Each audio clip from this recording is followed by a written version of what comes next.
What are the things that you care about? They should only be the things that you can control, which, if you've been listening up until now, is very, very little. Most of the things that happen to us in this life, we do not control. He controls. We just show up and give an effort. I don't think I run around controlling everything, which a lot of people do. A lot of people care about everything, and they care about everything to the same extent, which is the fullest extent. There's no barometer.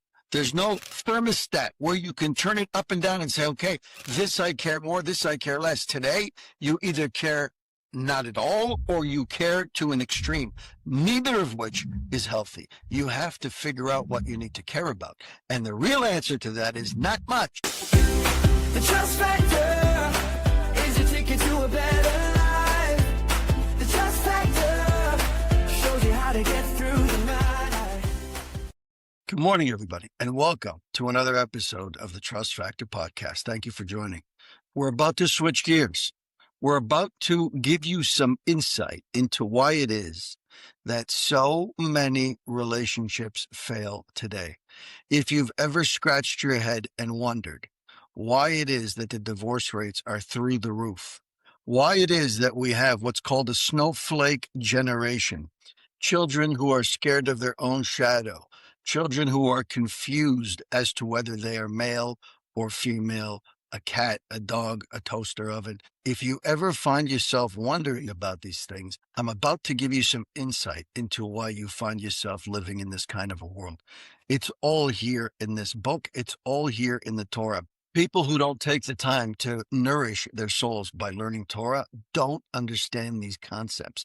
And as a result of that, they fail. They fail in marriage. They fail in business. They fail in parenting. They fail in all kinds of areas of life because they're being led by the blind. They're being led by people who have ulterior motives. They don't care about your success, your personal successes.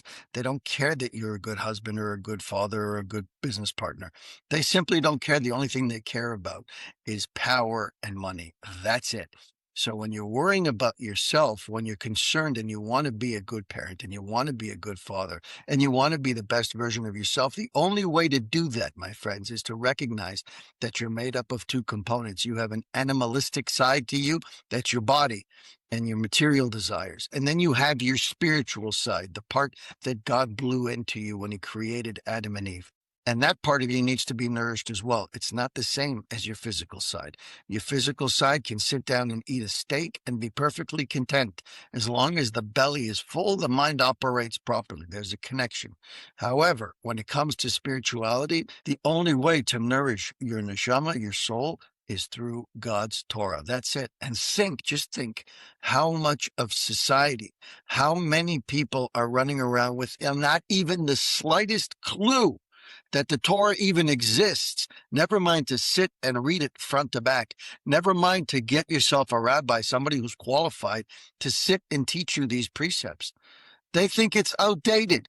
They think it's archaic. They think it's a history book. They have no idea that this is their manual for life. If they knew that, they would sit and read it day and night. If every time they opened up the Torah, they won a massive windfall, their relationships got better, money was in the bank, all these things worked out for them, cause and effect, nobody would move away from the Torah. Everybody would have multiple copies in their homes and they would read them morning till night. But that's not the case. Why? Because people don't see causality. And that's by design. God created this world in a way where he's hidden, and we have to uncover him. And he doesn't want robots. Remember that. He wants you figuring this stuff out on your own. So if you're listening, kudos to you. And if you're sharing, even better, my friends. There's nothing better than bringing people closer to Hashem. Let me just share a quick idea with you in the form of a riddle, which I'm sure I've said before. Is there a rock that God can create that is so big and heavy that even he can't lift it? And the answer to that riddle is yes. Now you scratch your head and you wonder, wait a second, how is it possible that God, who is not limited by anything, can actually be limited? And the answer is yes. The only way that he can be limited is if he limits himself. If he creates a rock, and it doesn't even have to be a big one, it could be a pebble, and he could say, I am not able to lift that up. That is a rule in the firm. I'm going to put that in this world. That rule exists. then he is now limited. He is now never going to be able to pick that up. Why? Because God's word is divine. It's not like our human counterparts. It's not like the commitments made by flesh and blood. When God commits to something, it's done. There's no flip-flopping on it. When God commits, I can't pick up that rock, he's not picking it up. And in that vein, God says, I gave you free will, which means that if you're going to figure out that you have a spiritual side, if you're going to figure out that there is a Torah and that I want a relationship with you and that you can come back to me and that we can operate in this life together and that I can oversee you and ensure that you have all of these successes, it has to come from you because I don't want robots. It needs, and there's verses throughout the Torah that clearly explain that it is entirely in your hand to come back to him. So if God can do everything, the one thing that he cannot do is turn you into a robot. He gave you that free will. Now, how do we get around that? And the only real way to do that is for us to do that part of it. In other words, if we know that we benefit from investing in our spirituality, if we know that we benefit by learning Torah, if we know that we win by taking this divine thousands of year old information and apply it today, we only come out on top, and we share that with our brothers and our sisters and our children and our parents and our friends and our community because we care and we bring them back. We open their eyes, then we are in effect doing what he himself cannot do because he's limited himself. He said, I can't do that. I can't force you. We can show people the reality. We could show them in our words, but more importantly, in our actions, that there is a better way to live. There is a divine, perfect way to live.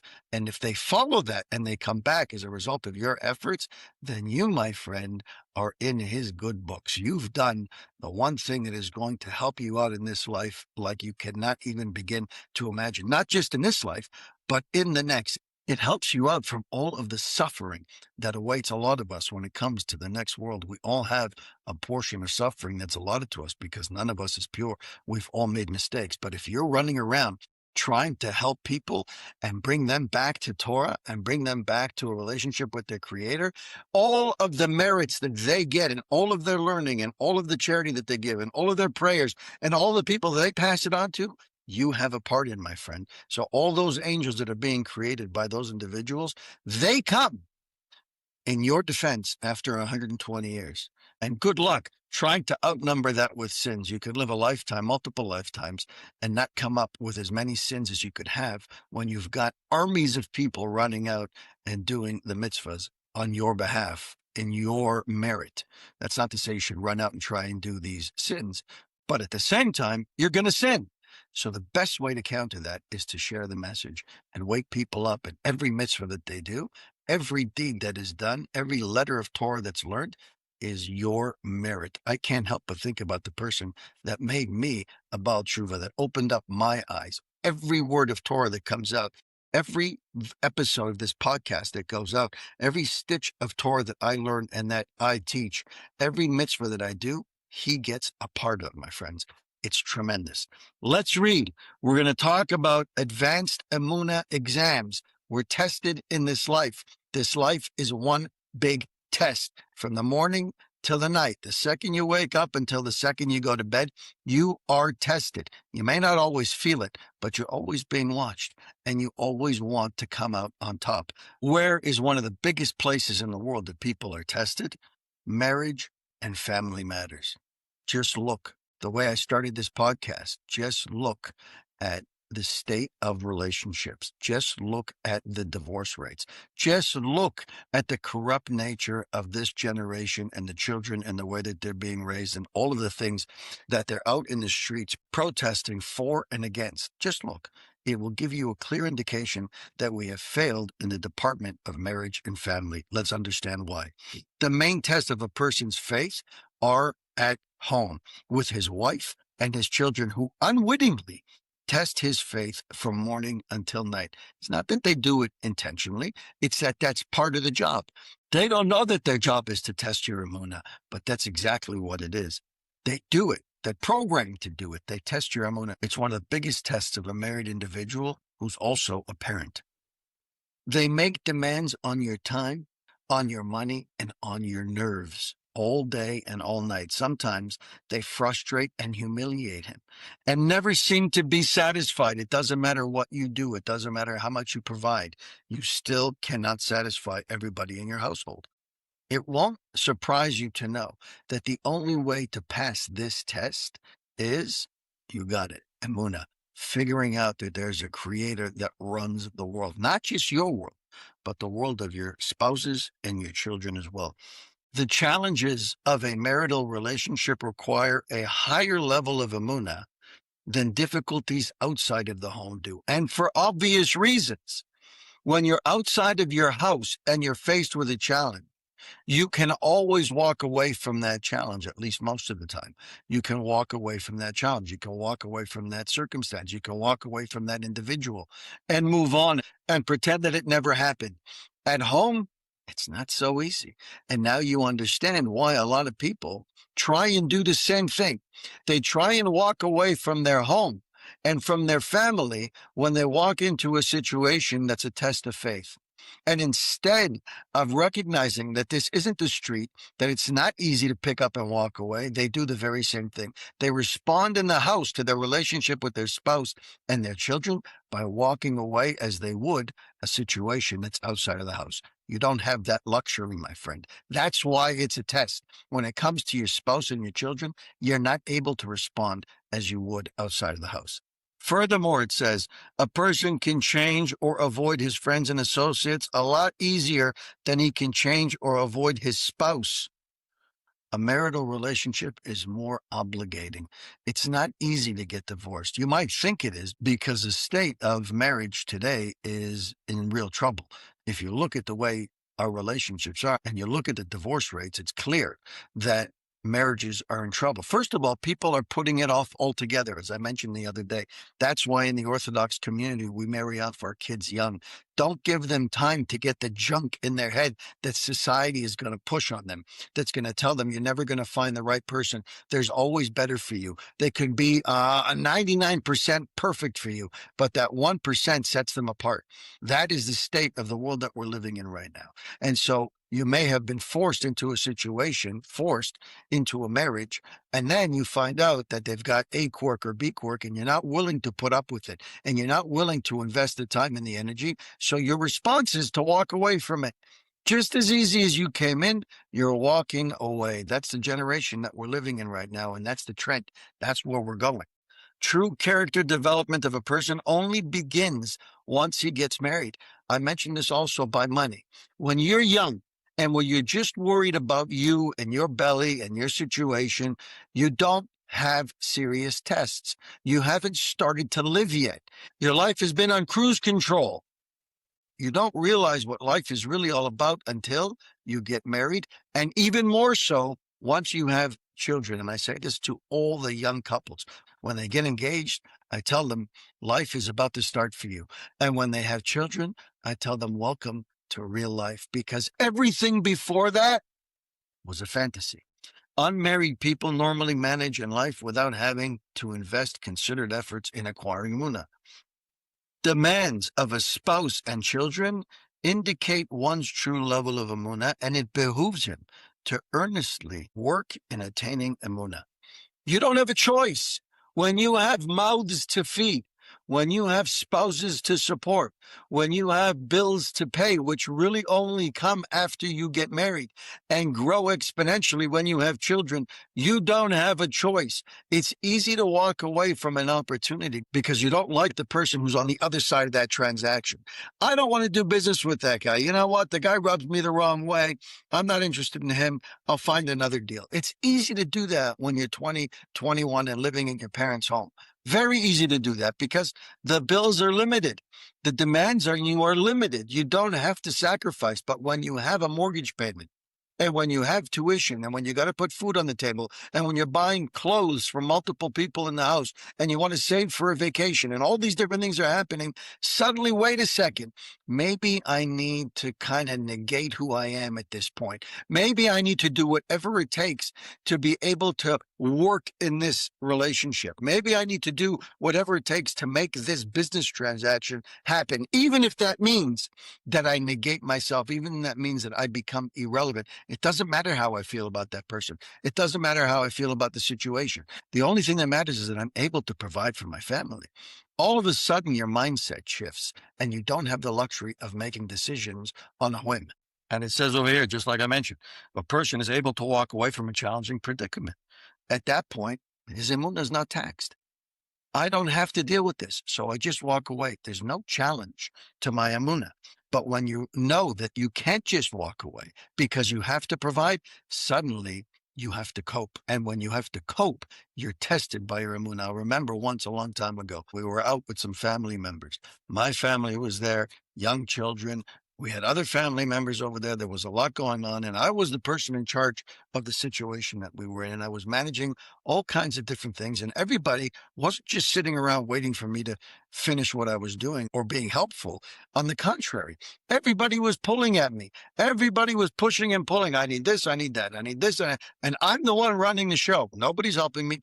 I'm doing everything on my own. And at one point, my cousin turns to me and says, "How do you do that?"